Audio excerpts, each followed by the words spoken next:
Hello, I'm on my way to Frankfurt, and it's by car. And it's I'm not driving. I'm the passenger at this moment. So I'm being very dutiful. Unlike Rishi Sunak, I'm belted up, and I've been reading through some of the opinion pieces in various newspapers, and there's a fascinating one about an interview with the former chief whip, the Simon Hart. And he's spreading scandal. He's telling the tales which normally would take about 10 years to get out, about the sex scandals, the rent boys, the ladies of the night, the brothel in Bayswater, and of course there's even reference to Peter Bone, if you remember the bullying dalliance with the lad of 24 or 25 who was made to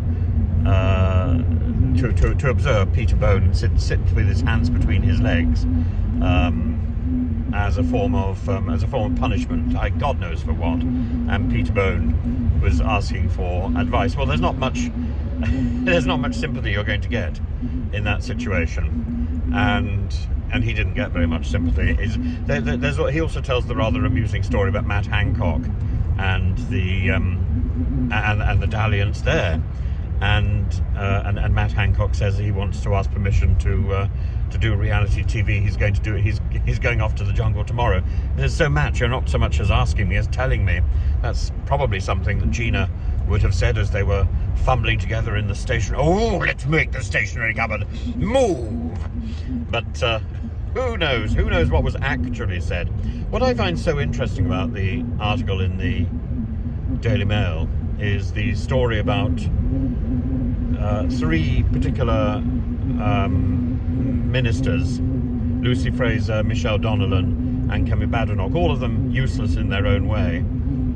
And Rishi Sunak was apparently talking about one of them, but we don't know which one, and he's reported as saying she is effing useless, but we can't get rid of her. And I suppose the Mail is urging us to speculate that the person he's referring to is Kemi Badenoch, but it could have been any of them. And Suella Braverman, lovely line, "She's not your friend," Simon Hart was telling the Prime Minister. The real Suella was seen by the whips. That would involve Hart, that would involve Chris Heaton-Harris and others. But number 10 saw the more house-trained version. Again, it's very good to get that information, because that's the impression that I've got, that there are two Suella Bravermans. There is only one Kemi Badenoch, and she's monumentally useless, and God knows how on earth she ended up with the top job. There's a line that one particular person was less grateful than her promotion deserves.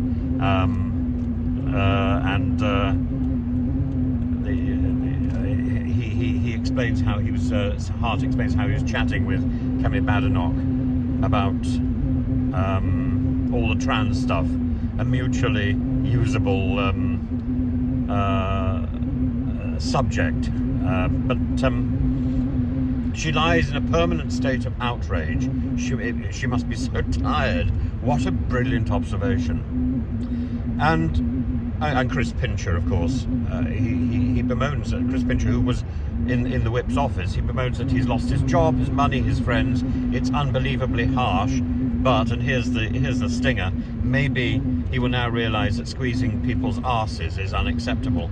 Again, what a brilliant observation. And about Andrew Bridgen. There's so many people in the comment section who seem to like Andrew Bridgen, but from somebody who knows him and knew him personally, the observation, the moniker which is attached to Andrew Bridgen is malevolent creep, and there was a massive cheer in the whip's office when he lost the whip.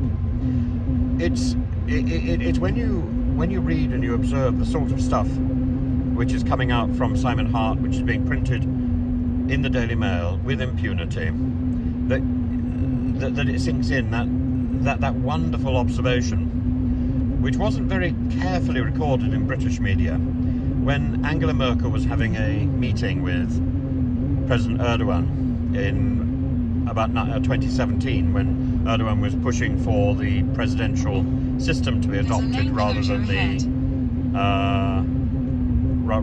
the parliamentary system, and there was a press conference following their talk, and Angela Merkel started talking about the importance of democracy and the importance of the parliamentary democracy, and Erdogan quite slyly pointed out, well, that's not quite what you said to me in private. In private, apparently, she'd been complaining about how difficult it was negotiating the problems of a parliamentary democracy and never being able to get anything done. And travelling through Germany, it is extraordinary how efficient everything is, and how slightly intimidating it is on the roads. But anyway, it is a pleasure to read about Simon Hart's intimate revelations.